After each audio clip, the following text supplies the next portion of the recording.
अस्सलाम वालेकुम स्टूडेंट्स, नए क्या हाल है स्टूडेंट। हमने एफएससी पार्ट 1 का चैप्टर नंबर 3 स्टार्ट किया था, तो आज हमारा उसका आखिरी लेक्चर है।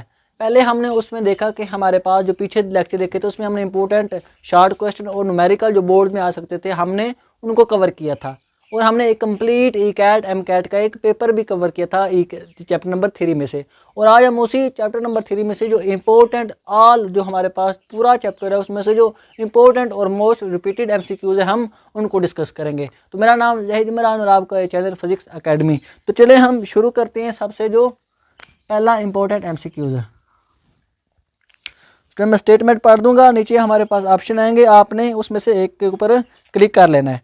तो ये कहता है कि हमारे पास वेलोसिटी टाइम ग्राफ से वो ये पूछ रहा है कि वेलोसिटी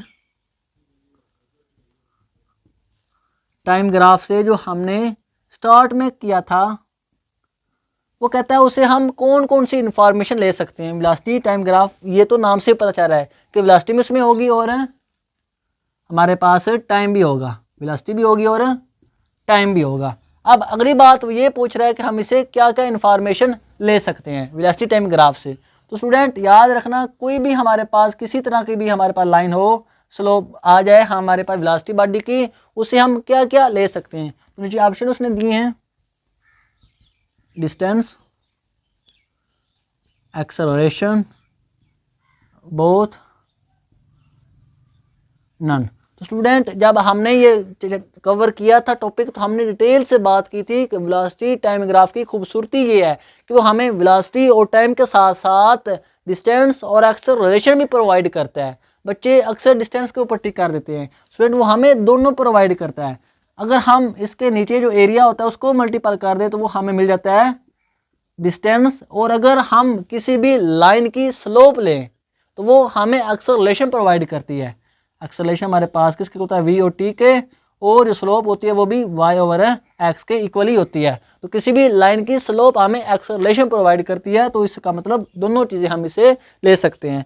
अगला स्टूडेंट जो हमारे पास एमसीक्यूज है वो ये कह रहा है कि अगर किसी भी ऑब्जेक्ट की एवरेज वेलोसिटी, हमने दो टाइप पढ़ी थी वेलोसिटी की, एक एवरेज वेलोसिटी और एक instantaneous velocity.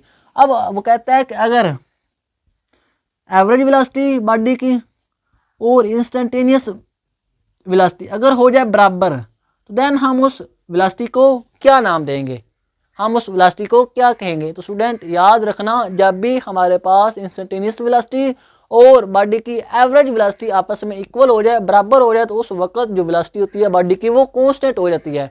Body constant velocity के साथ मूव करती है, तो उस वक्त जो वेलोसिटी होगी वो क्या होगी, कांस्टेंट होगी। अब जो अगला हमारे पास एमसीक्यू है वो ये कहता है कि हमारे पास बॉडी मूव कर रही है। अब जहरी बात है, जब बॉडी मूव कर रही है तो किनेटिक एनर्जी भी उसके साथ उसके पास होगी और साथ में उसके पास मोमेंटम भी होगा। अब वो कह रहा है कि बॉडी की वेलोसिटी बताओ, बॉडी किस वेलोसिटी के साथ मूव करे कि उसकी किनेटिक एनर्जी और मोमेंटम हमारे पास इक्वल आ जाए।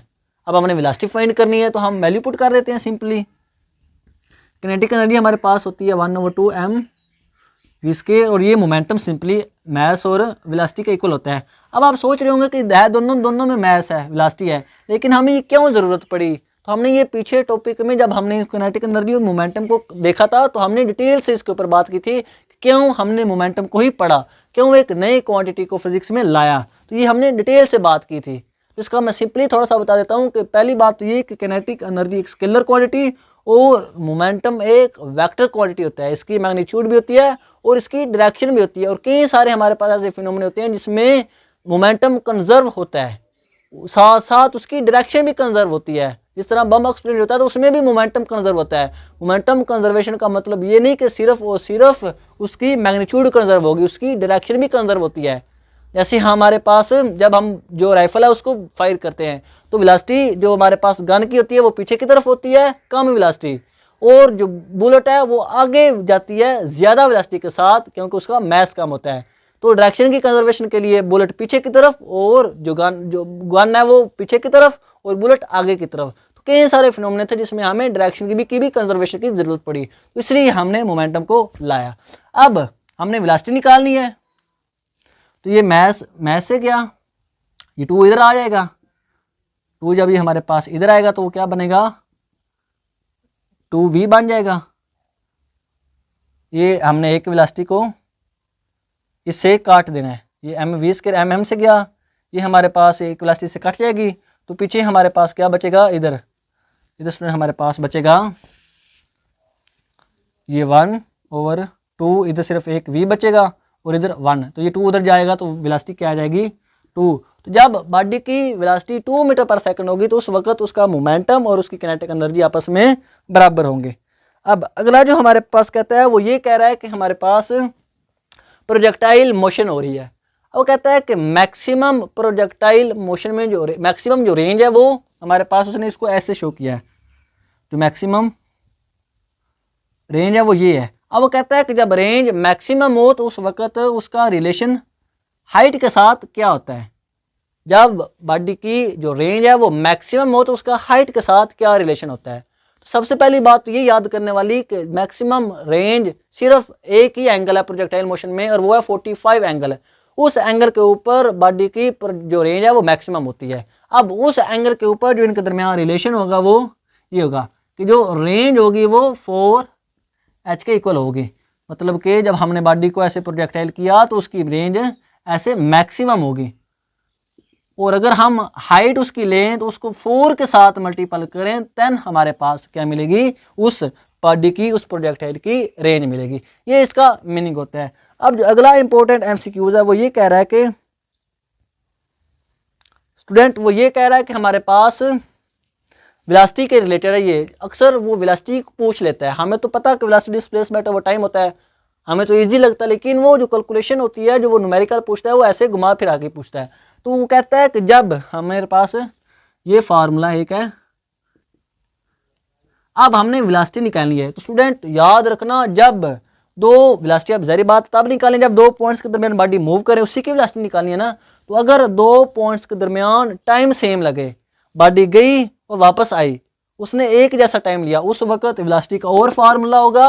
और जब डिस्टेंस सेम हो, हमारे पास डिस्टेंस सेम हो, बॉडी पहले हमारे पास लाहौर गई, फिर लाहौर से वापस से इस्लामाबाद आ गई, लाहौर से इस्लामाबाद गई, इस्लामाबाद से लाहौर आ गई। अब डिस्टेंस सेम है दोनों में, लेकिन स्टूडेंट हमारे पास टाइम सेम नहीं होगा, तो उस वक्त वेलोसिटी का और फार्मूला होगा। लेकिन अगर टाइम सेम हो, पहले बॉडी लाहौर से इस्लामाबाद गई, उसने 1 घंटा लिया, फिर इस्लामाबाद से आगे कराची गई, देन उसने 1 घंटा लिया। अब हमारे पास टाइम सेम है लेकिन डिस्टेंस सेम नहीं है, तो वेलोसिटी का फार्मूला और हो जाएगा। ये इसमें इंपॉर्टेंट बात थी। जब हमारे पास टाइम सेम हो स्टूडेंट, जब टाइम सेम हो तो उस वक्त जो बॉडी का हम वेलोसिटी का फार्मूला लगाएंगे वो v1 + v2 / 2 होगा। ये वाला फार्मूला जो वेलोसिटी हमने दोनों लेनी है दो पॉइंट्स के दरमियान। पहले बॉडी अगर फर्ज करो टाइम सेम है तो पहले वो क्या गई हमारे पास लाहौर से इस्लामाबाद, और इस्लामाबाद से हमारे पास वो आगे चली जाएगी कराची। तो इनमें टाइम सेम लगेगा लेकिन डिस्टेंस फ़र्क होगा। तो जब डिस्टेंस फ़र्क होगा तो जो वेलोसिटी पहली होगी और जो बाद में होगी उनको हम जमा करके 2 के ऊपर डिवाइड कर देंगे तो हमें वेलोसिटी मिल जाएगी। लेकिन अगर स्टूडेंट हमारे पास जो डिस्टेंस सेम हुआ, जब हमारे पास डिस्टेंस सेम हो, बॉडी लाहौर से इस्लामाबाद गई, फर्ज करो वो 50 मीटर पर सेकंड की वेलोसिटी से गई, लेकिन दोबारा इस्लामाबाद से वो लाहौर आ गई।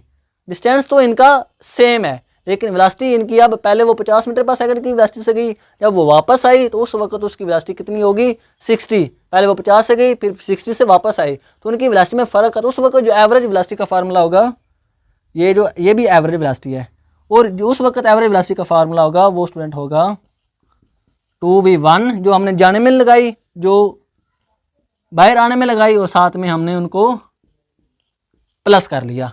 जब तो देन हम ये वाला फार्मूला यूज़ करते हैं एवरेज वेलोसिटी के लिए।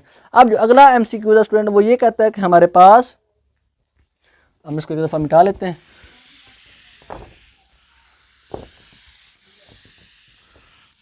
वो ये कहता है कि हमारे पास एक बॉडी है वो ऊपर की तरफ मूव करती है, एक बॉडी ऊपर की तरफ मूव करती है, और उसका ये एक्सेलरेशन होता है, ये बॉडी है ये ऊपर की तरफ जा रही है और इसका एक्सेलरेशन हमारे पास वो कहता है -g है। और साथ में एक बॉडी नीचे की तरफ मूव करती है, उसका एक्सेलरेशन हमारे पास है +g, क्योंकि फोर्स नीचे की तरफ है अब, तो अब बॉडी भी नीचे की तरफ, उसका एक्सेलरेशन +g। अब ये कहता है कि एंगल फाइंड करो इसके दरमियान, किसके दरमियान, इसको हमने बार लगा लिया, एक के दरमियान और ए बार के दरमियान आप एंगल निकाल लो। नीचे उसने ऑप्शन दे दिया 0, 90, 180 या नन। तो बच्चे अक्सर इसके ऊपर क्लिक कर देते हैं क्योंकि वो कहते हैं कि ये प्लस में है, ये माइनस में है, तो जारी बात है दोनों अपोजिट डायरेक्शन में 180 का एंगल होगा। लेकिन स्टूडेंट वो गलत कर देते हैं। हमारे पास ये कहा कि एक्सेलरेशन तब आता है जब किसी ऑब्जेक्ट के ऊपर फोर्स लगती है। और एक इंपॉर्टेंट बात ये कि एक्सेलरेशन हमेशा फोर्स की डायरेक्शन में होगा। एक्सेलरेशन हमेशा फोर्स की डायरेक्शन में होगा।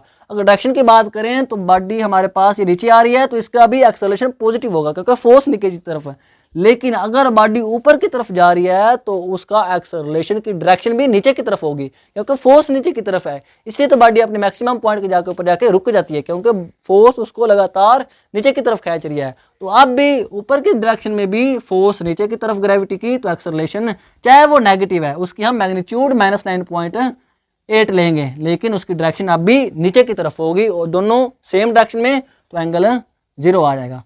स्टूडेंट मैग्नीट्यूड बिल्कुल हम नेगेटिव लेंगे, ये तो उसने साथ लिखा भी है, लेकिन हम डायरेक्शन उसकी नीचे ही होगी फोर्स की डायरेक्शन में। अब जो अगला एमसीक्यूज है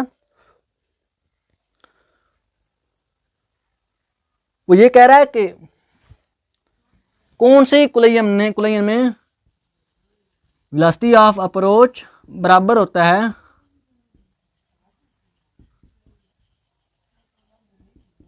वेलोसिटी ऑफ सेपरेशन के। कौन सी कुलयन है स्टूडेंट? वेलोसिटी ऑफ अप्रोच हमारे पास किसके इक्वल होता है v1 माइनस v1 प्राइम के, और वेलोसिटी ऑफ सेपरेशन होता है -v2 prime minus v1 prime के। या हम इसको ऐसे भी लिख सकते हैं, ऐसे भी v1 plus v1 prime v2 plus v2 prime के। जब हमने इसको हम करते हैं सेटिंग तो v1 माइनस v2 आ जाता है और v2 माइनस v1 प्राइम आ जाता है। ये वेलोसिटी ऑफ अप्रोच होती है और ये वेलोसिटी ऑफ सेपरेशन होती है, और ये उसी वक्त इक्वल होती है जब हमारे पास कुलयन इलास्टिक कुलयन हो। जब इलास्टिक कुलयन, याद रखना स्टूडेंट, इलास्टिक कुलयन हो, तो क्योंकि इलास्टिक कुलयन में ही हमारे पास एनर्जी कंजर्व रहती है, एनर्जी कंजर्व रहती है। और एनर्जी किसके ऊपर डिपेंड कर रही है? किनेटिक एनर्जी वेलोसिटी के ऊपर। तो जब एनर्जी कंजर्व तो इसका मतलब वेलोसिटी कंजर्व, इसलिए जो जितनी वेलोसिटी के साथ वो मिलेंगे उतनी वेलोसिटी के साथ वो सेपरेट होंगे। अब जो अगला इंपॉर्टेंट एमसीक्यूज है वो ये कह रहा है कि हाँ, वो स्टूडेंट ये कह रहा है कि हमारे पास बॉडी ऐसे हमने बुलेट को फायर किया, तो वो कहता है कि जब हमने बुलेट को फायर किया तो बताओ किनेटिक एनर्जी गन की ज़्यादा होगी या बुलेट की ज़्यादा होगी। अब हमने कंपैरिजन देखना है किनेटिक एनर्जी में, किस में, बुलेट की और गन की में। अब हमने दोनों की किनेटिक एनर्जी को देखना है, उनमें कंपैरिजन करना है। स्टूडेंट ये जब भी कुलयन कोई भी हो मोमेंटम हमेशा कंजर्व होगा, चाहे इलास्टिक हो चाहे इन इलास्टिक कुलयन हो, मोमेंटम हमेशा कंजर्व होगा। तो किनेटिक एनर्जी किसके इक्वल होती है? p square divided by 2m। अब मोमेंटम हो गया कंजर्व, तो किनेटिक एनर्जी इनवर्सली प्रोपोर्शन होगी मास के, जिसका मास ज़्यादा उसकी किनेटिक एनर्जी कम।